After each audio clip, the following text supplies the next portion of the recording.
Hi, my name is Lily, and this is the story of how my life was slowly eaten alive by someone else's selfishness, and how I made sure she paid in the end. It all began in my sophomore year at Crestwood College. I had finally settled into Maple Hall, a dorm that was supposed to be quiet, quaint, and perfect for studying. The walls were thin, the floors creaked under every step, and the night air always smelled faintly of detergent mixed with old carpet. I thought I'd finally found my rhythm: early mornings for classes, late nights for studying. But then there was Mia.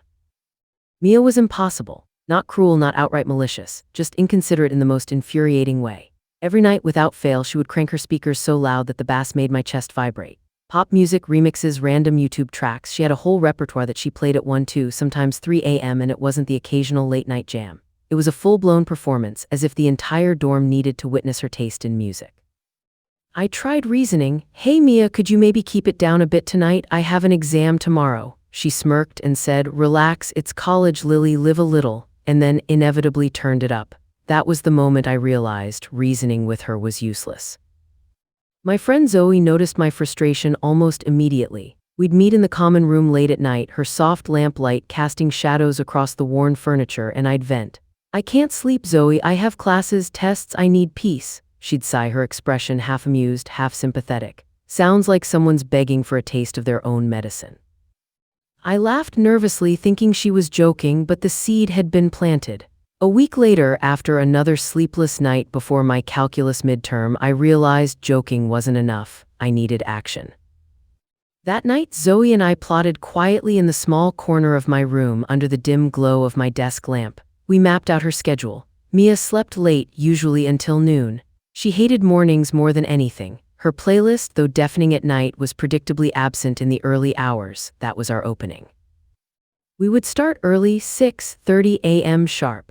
I would place a small Bluetooth speaker against the wall, a minor contraption at first, and we would blast the cheesiest, most grating bubblegum pop songs imaginable. We tested the decibel levels quietly, giggling in tense whispers, imagining her groggy face when the first notes reached her. The night before we executed the plan, I barely slept. I lay on my bed, staring at the ceiling, imagining Mia stumbling out of her room, hair in every direction, eyes barely open, yelling in confusion and fury. The thought thrilled me in a way I hadn't felt before. Justice, small but utterly satisfying, was coming. Morning came too soon. I set the alarm. Zoe crouched by the doorway with her camera phone ready just in case Mia's reaction was unforgettable. The first blast of music went off at precisely 6:30 a.m. The bass rattled the thin walls. I heard muffled yelling almost immediately. Then footsteps, heavy and angry, stomping toward her door. A sharp knock, a frustrated shout, "Lily, what is wrong with you?" followed by silence. I grinned, heart hammering, and whispered to Zoe, "Day 1, let the games begin." By the end of that week, Mia was exhausted, confused, begging in ways she never begged before, and yet she still hadn't admitted defeat. But something had changed. The quiet returned, partially, temporarily, but I knew the true work was only beginning. The problem wasn't just loud music anymore. It was control, it was respect, it was me finally saying enough. And the deeper I dug, the more I realized Mia wasn't just inconsiderate, she was arrogant, entitled, utterly oblivious to the consequences of her actions. That arrogance would be her undoing. And I would make sure of it. The first move had been made, but this was just the opening gambit. Mia had no idea what was coming. Mini cliffhanger: as I watched her groggy, furious face from across the hall, I realized that for revenge to be truly satisfying, it had to be perfect, and it had to hurt. The next morning, I woke before dawn, my heart racing in anticipation. Zoe was already waiting by the doorway, holding 2 steaming mugs of coffee like we were preparing for a war. I poured mine silently, the aroma grounding me. We exchanged a glance that needed no words. Today, we would step up the game. Mia was still groggy from the week's chaos. Her usual smug smile had started to fade, replaced with irritation and confusion. By 7 a.m., we could hear her pacing inside her room, muttering under her breath, "It's just music, just music." Her denial was pathetic, almost laughable. Zoe whispered, "She's already cracking." We had refined the playlist overnight. This time, it wasn't just bubblegum pop, it was a carefully curated assault on the senses. High-pitched vocals, clashing beats, random squeaky sound effects, everything that would make her skull throb at full volume. I pressed play on the second speaker, positioned strategically behind the wall, and the symphony of chaos filled her room. I had never felt such pure electric satisfaction. Her footsteps grew frantic, slamming across the floor. A loud thud against the wall, then came the scream, "Lily, I swear if you don't stop." I leaned back against my bed, smirking. Zoe was practically vibrating with excitement beside me. "She's breaking," she said softly, barely able to contain her laughter. "Keep going." For the next few days, we escalated. We learned her schedule with obsessive precision. If she went for a morning jog, we timed the music to follow her out the door and continue blasting just behind the hallway, so every step she took felt like the sound itself was chasing her. When she tried to nap, we had a secondary playlist ready, a shrill, repetitive tune designed to burrow into her mind. Each day, her confidence faltered a little more. The friends she had in the hall stopped visiting, quietly avoiding the constant chaos. Even her own reflection in the dorm mirror seemed tired, drawn, irritated. By midweek, Zoe and I could barely contain our excitement at the progress. Mia was unraveling, and the beauty of it wasn't just the revenge, it was the way her arrogance had made her vulnerable. One night, as we plotted the next day's attack, I caught a glimpse of her leaving the common room in a fury. Her hair was wild and her eyes were red, rimmed with exhaustion. She muttered under her breath, Why won't they just leave me alone?" I couldn't help but smile. We decided it was time for a subtle escalation. Not loud, not obvious, but psychological. Zoe suggested we plant little clues that Mia was being watched. Notes slipped under her door, whispers of footprints in the hallway that weren't ours, music that started on its own when she entered her room. She was starting to feel paranoid, unsure of what was real and what was orchestrated.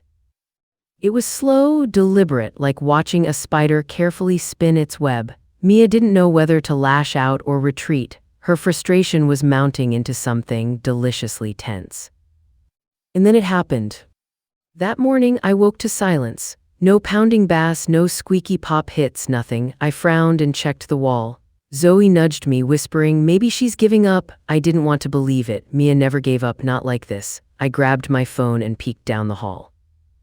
She was standing at the end, arms crossed, lips pressed into a thin line. Her face was pale, tired, and the fury that usually radiated from her like heat was now tempered by fear or maybe confusion. "Emily," she called softly, almost hesitantly, "can we talk?" I froze. "Talk? After everything?" Zoe's eyes met mine, full of warning and excitement. We both knew better. This was the perfect opening. Her guard was down, her arrogance stripped, and she didn't even realize she was walking into the trap. The stage was set. Mini cliffhanger. As Mia stepped closer, exhausted and desperate, I realized that for the next phase of revenge, it wouldn't just be about noise or schedules, it would be about breaking her sense of control completely. And we were ready. Mia didn't just come to talk. She came because the chaos we'd unleashed had chipped away at the foundation of her confidence, leaving her unsteady and vulnerable. Zoe and I watched from the corner of my room as she lingered at the hallway's edge, her posture tense, eyes darting from the ceiling to the floor as if expecting something or someone to jump out at her. I opened the door slowly, letting just enough light spill into the hall to illuminate her anxious face. "Mia, you wanted to talk?" I asked, keeping my voice calm, almost sympathetic. She hesitated, biting her lip. "Yeah, I don't get it," she admitted, almost a whisper. Why are you doing this?"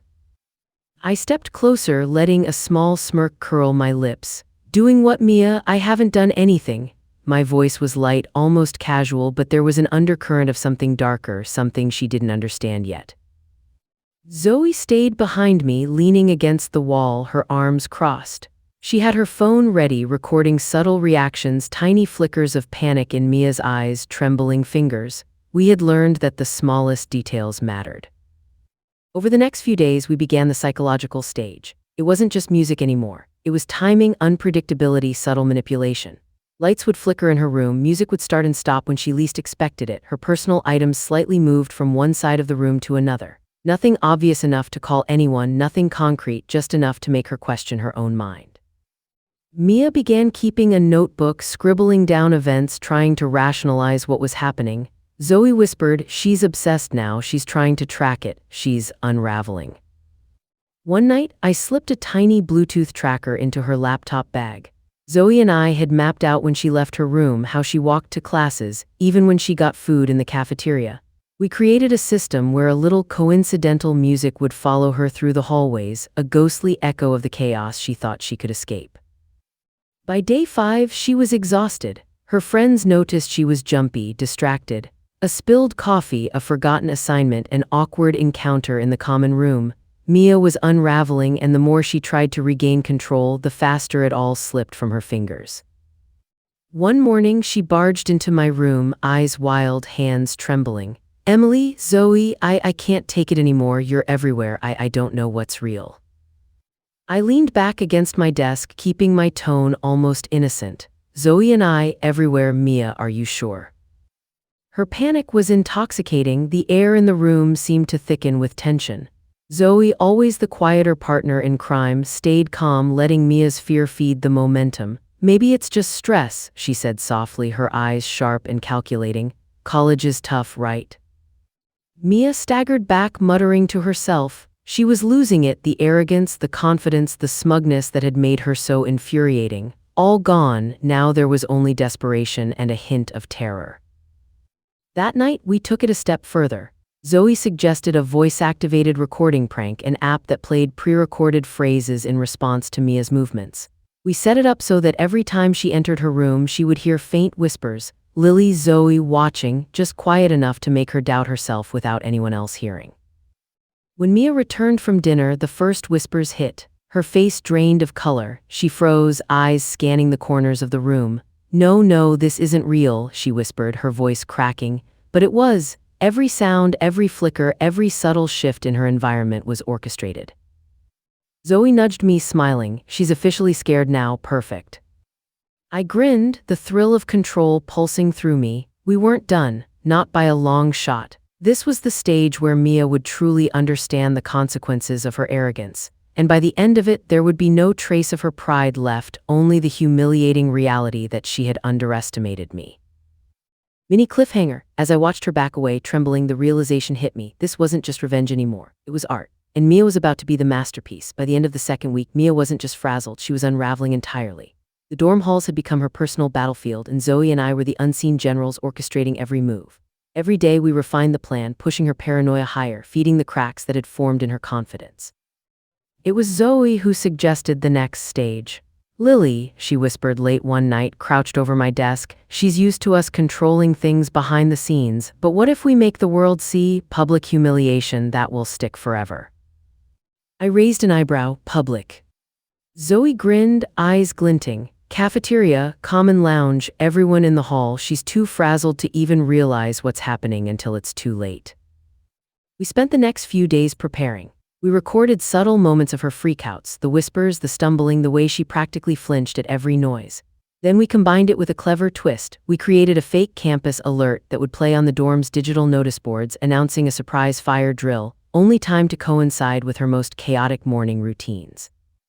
The first day of the public stage arrived. I felt a mix of nerves and excitement buzzing through me. Zoe and I hid near the common room, our phones ready. Mia was already jittery, pacing in her room, muttering about them being everywhere, already suspecting something was coming, but she didn't know what. The drill announcement hit. The notice board flashed bright red, mandatory fire drill, immediate evacuation. Students poured into the hallways, curious, confused. Mia froze, eyes wide, scanning the crowd, and then it began. Our pre-recorded music blared from strategically hidden speakers. A mix of bubblegum pop, discordant squeaks, and high-pitched vocals echoed around the common room. The whispers we had installed in her room continued faintly, perfectly timed so she would hear them wherever she moved. She panicked, truly, utterly panicked. Her arms flailed as she tried to silence the speakers, but they were hidden behind walls, corners, vents. Students started noticing. Some smirked, some whispered. And then Zoe and I stepped into frame. Not obvious, not directly confronting her, but just enough for her to see us calmly observing, smirking. Mia's face went pale. She stumbled into the center of the common room, hands shaking, hair wild, eyes darting around. "Stop, somebody help, this is crazy." Laughter started to ripple around the room. Students pulled out their phones, some live streaming. And there it was, our ultimate goal, Mia, the arrogant, entitled, untouchable girl, reduced to chaos in front of everyone. I felt a surge of satisfaction, but also a strange pang. Revenge was intoxicating, yes, but the intensity of watching her crumble publicly, it was almost overwhelming. Zoe leaned closer, whispering, "She won't recover from this." By the time dorm staff arrived to investigate, Mia was exhausted, flustered, and incoherent. She tried to explain, to claim it was someone else, but her own frantic behavior had already sealed her humiliation. And Zoe and we slipped away quietly, unnoticed, watching from the stairwell as her arrogance dissolved into desperation. That evening, the dorm was buzzing with whispers. "Did you see Mia? What was that? I think someone's pranking her, but wow." And Mia, she shut herself in her room, too shaken to even think straight. We weren't done. This public stage was just a taste, a reminder of her fragility. The final act would be intimate, calculated, personal, and devastating. Mia's arrogance, her carelessness, her late-night disregard for everyone around her, all of it was coming back to her like a storm she couldn't escape. As I watched her door slam shut from the stairwell, I realized the final step had to be perfect, flawless. And I already knew the exact moment, the exact method, and the exact way Mia would finally completely break. After the public humiliation, Mia was fragile, like glass waiting to shatter. Zoe and I knew we had her exactly where we wanted. But the next step wasn't about spectacle. It was about intimacy, showing Mia that her arrogance, her disregard for others, and her late-night cruelty had consequences she couldn't escape, even in her own room. That night we prepared meticulously. Zoe suggested we escalate with precision, a combination of sensory manipulation and controlled panic. Nothing lethal, nothing illegal, just enough to make Mia feel completely powerless in her own space. We hid small speakers behind bookshelves, under her bed, and inside vents. Each one was synced to a single playlist of eerie, dissonant sounds, whispers, creaks, faint heartbeats. I stood in my room, listening to the faint hum of the dorm settling at midnight. Mia's lights flicked on for a moment, then off again. Zoe and I exchanged a glance. The game was about to reach its crescendo. The first subtle sound went off at exactly 12:07 a.m. A soft, almost imperceptible whisper. Lily, Zoe watching. I held my breath, imagining the confusion on her face. A moment later, another whisper from a different corner of her room, and another. The sounds moved around her as if circling. I could practically feel her heart racing through the walls. The creaks of her furniture, the rustle of sheets, the faint thump of her pacing, everything amplified the effect. She was alone, or so she thought. But Zoe and I were ghosts in the night, unseen architects of her torment.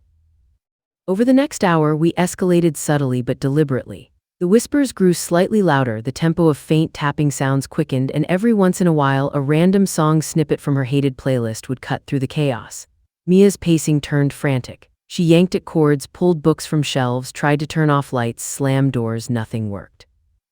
Then came the whispers she couldn't ignore. They followed her to the bathroom, to her bed, to the desk. "You're not alone, you never were, we're here." The phrasing was carefully chosen to make her doubt her own mind. She started talking to herself. No, this isn't real, I'm imagining it." Zoe and I watched from my window across the hall, barely containing our excitement. Her face, lit by the faint glow of the hallway light, was pale and drawn, eyes wide with fear. And then she tripped over her own bag, landing hard on the floor with a thud. That sound alone made me hold my breath, so vulnerable, so human, so perfect. We let it linger, not a word, not a sound, just her breathing, shallow, ragged, and the faint echoes of the chaos we had created. It was exquisite.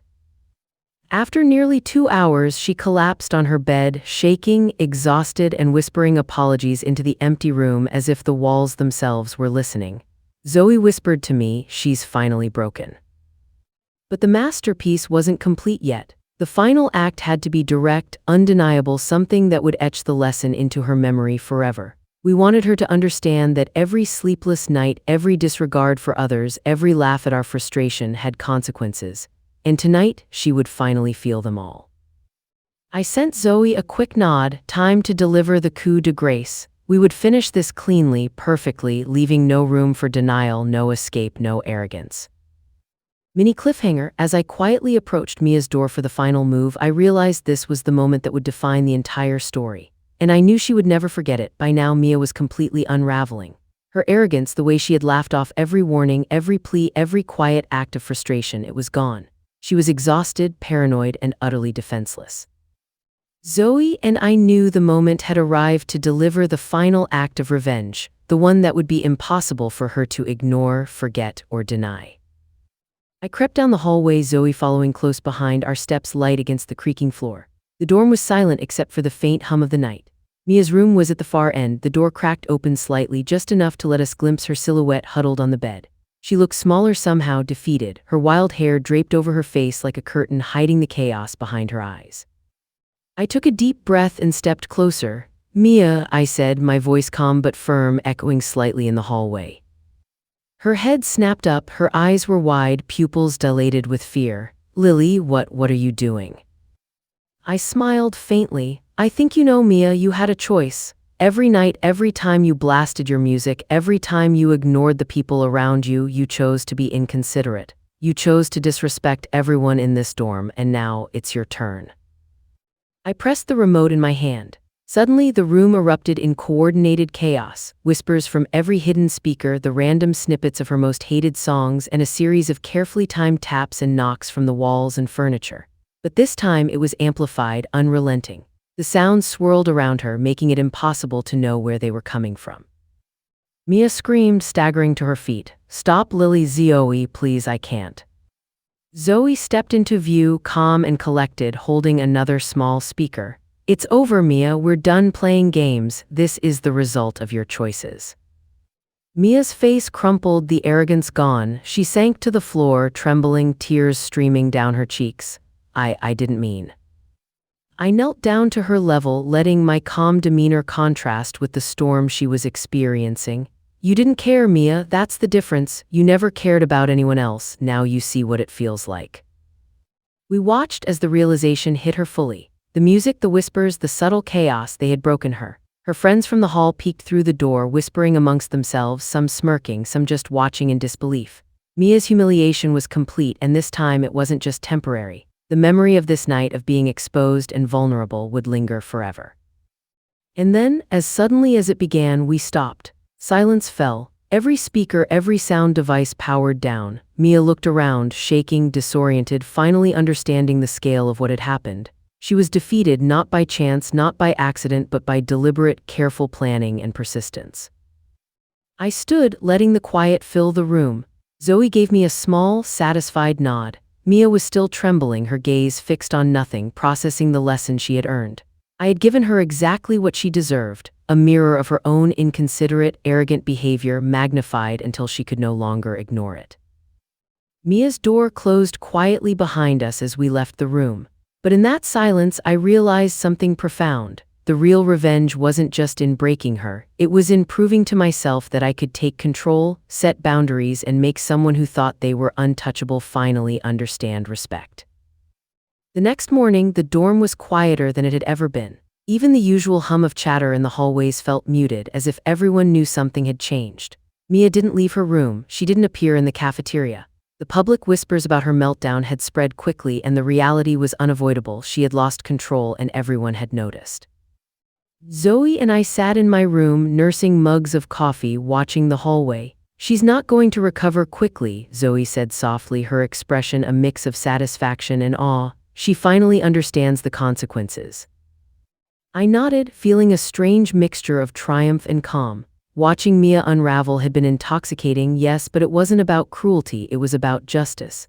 Every late night she had tormented us with her music, every time she had shrugged off our requests, every laugh at our frustration had led to this. The balance had been restored.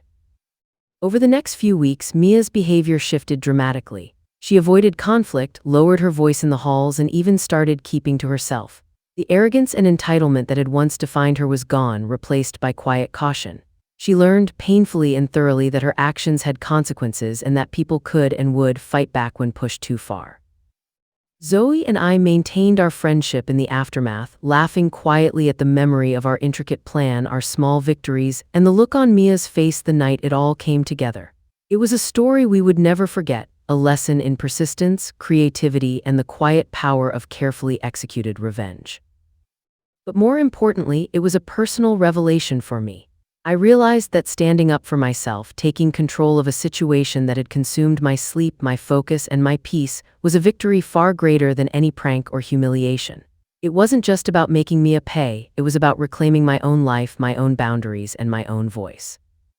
I reflected on the experience often, thinking about how easy it is to underestimate others, to assume that arrogance or privilege will protect someone from the consequences of their actions. And I knew deep down that this lesson would stay with Mia forever, etched into her mind by the slow, meticulous, and inevitable unraveling we had orchestrated. As I walked past Mia's room one afternoon, she glanced at me briefly, her expression a mix of fear, respect, and reluctant acknowledgement. In that single look, I knew she finally understood. The storm had passed, but the lesson had been learned. Weeks passed, and life in Maple Hall slowly returned to normal. The halls were quiet, the dorm buzzing with everyday chatter, and Mia kept her distance, carefully navigating her routines as if constantly aware of unseen consequences. I walked past her room one afternoon, catching her gaze briefly. There it was, fear, humility, and the faintest hint of respect. She finally understood that her actions had consequences and that no one's patience was infinite. Zoe and I often laughed quietly about our strategy, remembering the long nights of planning, the subtle psychological games, the chaos we had orchestrated so precisely.